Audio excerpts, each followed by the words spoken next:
In my fall 2020 home tour, I mentioned that we recently purchased these half-sta cabinets from IKEA to replace a hutch that we had.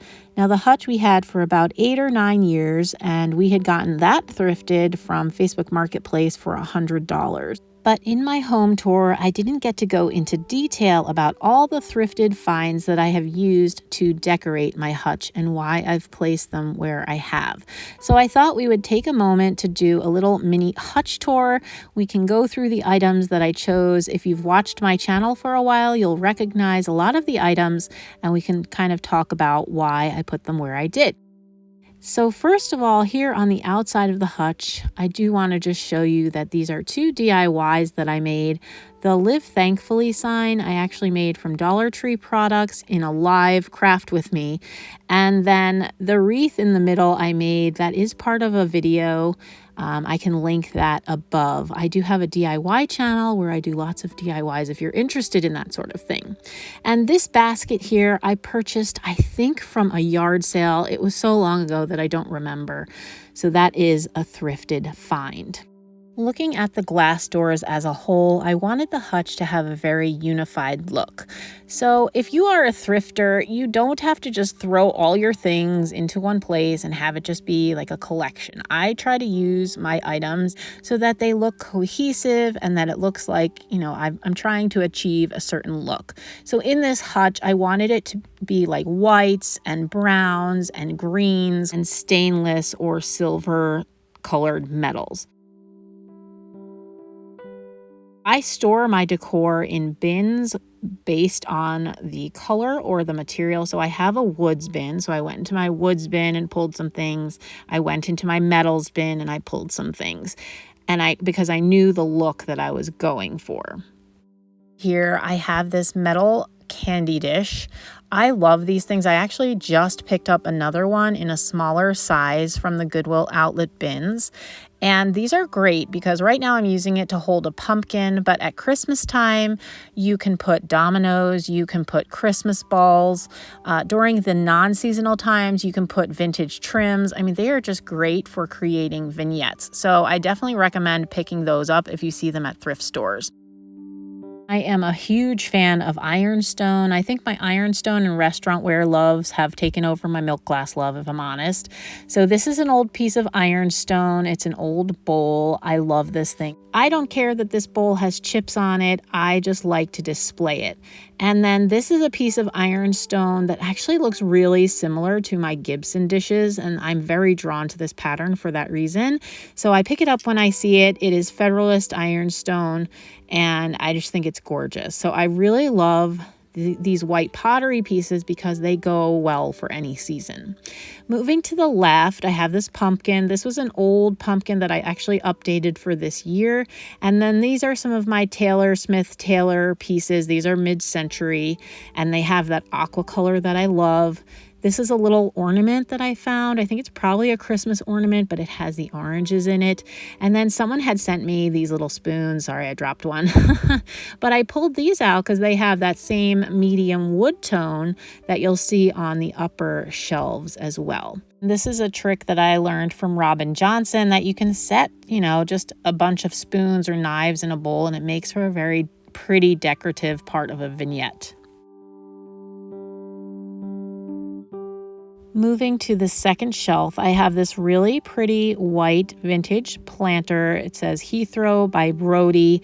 I got this at Goodwill for $3.99 with a coupon years ago.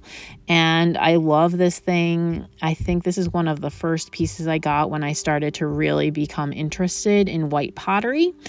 And it's great for all seasons. I have here set a boxwood ball that I found at the Goodwill outlet bins, and I just really love the contrast of the green with the white. And then I have one of my favorite pieces of restaurant ware that I own. It's just a coffee cup and saucer. I got this pretty recently and I love the colors on it. So I really wanted this to have kind of a front and center position because this hutch is something that I look at every day. So I really want to like the pieces that I put into it.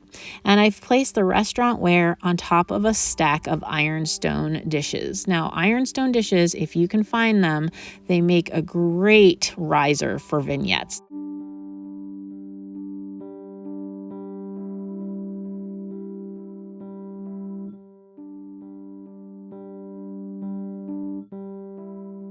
This is a piece I picked up at the Goodwill outlet bins. There's no real value to it, but I thought it was really pretty with the birds and I love the colors in it. And that will probably stick around into the winter because in January after Christmas, I bring out my pinks and greens. And so that will probably come out with that.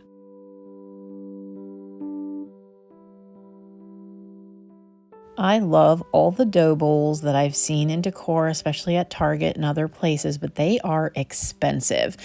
And so I got this bowl. This is a monkey pod wood bowl. You can see I paid $3.99. The price is still on it because I only wiped it down. I didn't immerse this, and that's usually how I get the stickers off.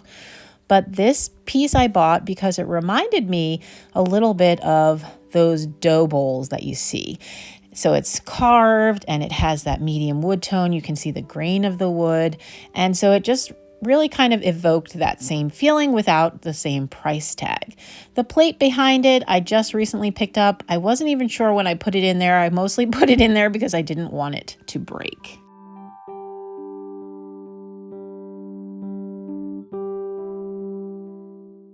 Moving to the next shelf, I have my Taylor Smith Taylor boutonniere pattern coffee carafe or coffee server. There is actually a stand that it sits on, but I have that in the cabinet because it wouldn't fit here on the hutch in the stand. But I love this piece. I found it at a garage sale for just a few dollars, and I think it's just wonderful. I talked to the lady who it belonged to, and she used to use it to serve coffee to her friends when they would come over. I love the stories behind all of these thrifted objects. And then I have my little stainless steel set that I have been collecting. I think this is from the 70s. And I just love that it's stainless steel, but it has this beautiful pattern on it. I thought that was just really different. Our stainless steel today is very utilitarian. And so I just really liked to find stainless that could actually be pretty as well. And it also has the medium wood tone, which ties into the other woods in my cabinet. And you can see I also tucked into that bowl some serving pieces with the wooden handles and the stainless as well to just bring those two elements together.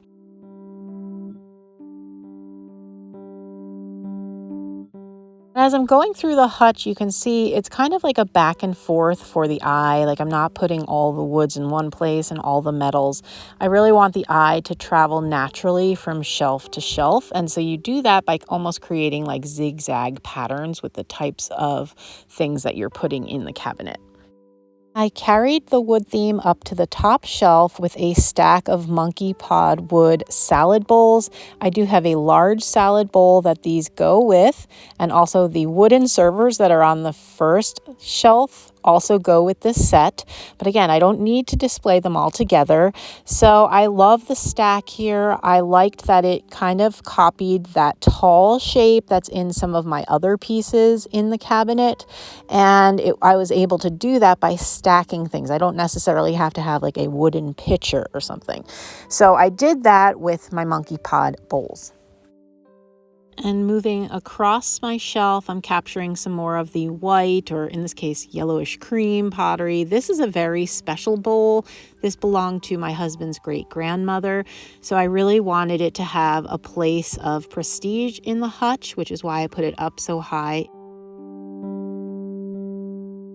Over on the left side of that shelf, I just have a modern pitcher. It's a farmhouse pitcher that I found, I think, at Goodwill. And I tucked some more greenery in it, and that ties into that boxwood ball that I have a few shelves down. So you can see the eye can then go from wood on the first shelf up to the monkey pod bowl, up to the handles, of the stainless steel set, and then finally land on the stack of wood bowls, and that kind of takes the eye from one shelf to the next. And then the same thing with the white pottery. The eye has a natural place to land on each shelf, and you see that kind of zigzag pattern with some of the greenery and metals mixed in. And that's all that I have for you today. I hope you've enjoyed this mini Hutch tour and hearing how I decorate with my thrifted finds. I'm hoping to do something like this once a month. Please give this video a thumbs up and subscribe to my channel if you like to know about all things thrift. Until my next video, thanks for watching.